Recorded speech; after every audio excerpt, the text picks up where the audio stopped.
오로지 소득 주도 성장을 그냥 최저임금 때문이다. 이렇게 하는 것은 우리 사회의 지금 구조적인 문제점. 그러니까 우리 사회의 양극화의 문제를 이대로 두고 갈 수는 없지 않습니까? 그러니까 반기업 이 행위가 기업들의 투자 행위가 꽁꽁 얼어붙었어요. 그러니 이 제대로 된 일자리는 기업으로부터 만들어지는 거지. 시장에서 감당할 수 없을 만큼 이 최저임금 인상되면서 이 문제가 사실은 시장을 흔들어 놓고 거미줄처럼 엮여 있는 시장에서 큰 혼란을 가져온 것이 그 문제의 근원이다. 그 전후방 효과를 고려해서 정부가 강력한 재정 대책을 써야 되는데 오히려 긴축 재정을 했기 때문에 문제라고 봅니다.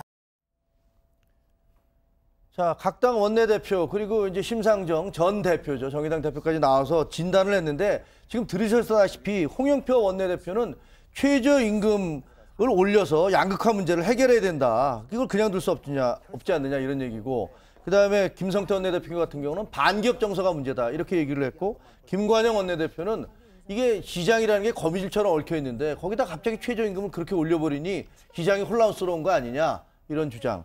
심상정 전 대표 같은 경우는 오히려 긴축 재정이 아니라 이걸 확대 재정을 썼어야 되는데 이거 그냥 최저임금만 올려버렸기 때문에 문제가 아니냐. 이렇게 네 분이 다 다른 그런 해법을 내놓고 있어요. 온 사회가 경제학자들을 비롯해서 언론, 학계 다 난리지만 어떻게 보세요? 일단 어제 네 분의 말씀을 들어보면 틀린 말 같기도 다른 말을 하는 것 같지만 약간 2대2 정도의 2대2 모습을 보인 것 같아요. 김관영 대표와 김성태 대표는 약간 비슷한 말을 했죠. 최저임금 급격하게 올리기 때문에 지금 이런 사태가 일어나고 있는 게 아니냐. 심상정 전 대표께서는 지금 방향은 맞다. 방향은 맞는데 더 해라. 오히려 재정을 더 투입해라. 이런 말씀도 하신 것 같아요. 또 홍영표 대표께서 아까 하셨던 말씀 중에서 전 스스로 약간의 모순이 있다고 생각을 하는 게, 지금 어제 하신 말씀 중에서 양극화 해소해야 되지 않겠느냐. 그거 맞는 말이죠. 그럼 모든 여야 할 거 없이 다 해결해야 된다고 생각을 하고 있는 부분인데, 자영업자 비중이 대한민국은 21%고 OECD 평균은 10%다. 이런 말씀을 하셨어요. 근데 재밌는 거는 바로 그것 때문에 우리가 최저임금을 급격하게 올리면은 자영업자 소상공인들이 가장 큰 타격을 받을 거다라는 얘기를 한 거거든요.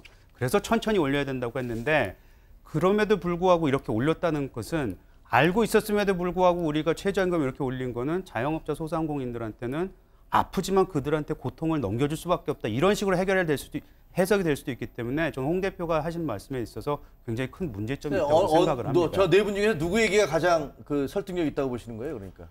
저는 개인적으로 지금 소득주도 성장이, 오늘 중앙일보 사설도 보니까 지금 세금주도 성장이 된 게 아니냐 이런 얘기를 하는데, 지금 모든 것에 대한 정책에 대한 너무나도 강력한 그래야 될까요? 아쉬움을 가지고 있는 것 같기 때문에 이 정부가 빨리 그걸 수정을 해야 된다고 저는 생각을 하고 있습니다. 그냥 수정해야 된다? 저분들 얘기와 상관없이? 네. 자, 어떻게 생각하세요?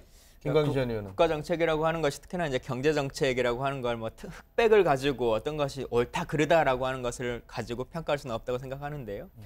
조금 더 지켜봐야 되는 상황들이 있고, 또 정책이라고 하는 것이 A라고 하는 정책을 피면 B, C, D가 같이 이제 병행돼야 되는 부분들이 있는데, 지금 이제 국회에서 법률로 해결해줘야 될 부분들도 많이 있습니다만, 그런 부분도 미진한 부분들이 있어서 해석적으로 할 수 있는 일들이 좀 줄어드는 것들이 있어서 이제 국회도 좀 그 일들 같이 따라줬으면 좋겠다라고 하는 좀 아쉬운 점도 있고요. 시간을 두고 좀 지켜볼 필요성이 있다라고 하는 말씀 좀 드리고 싶습니다. 지켜봐라. 알겠습니다.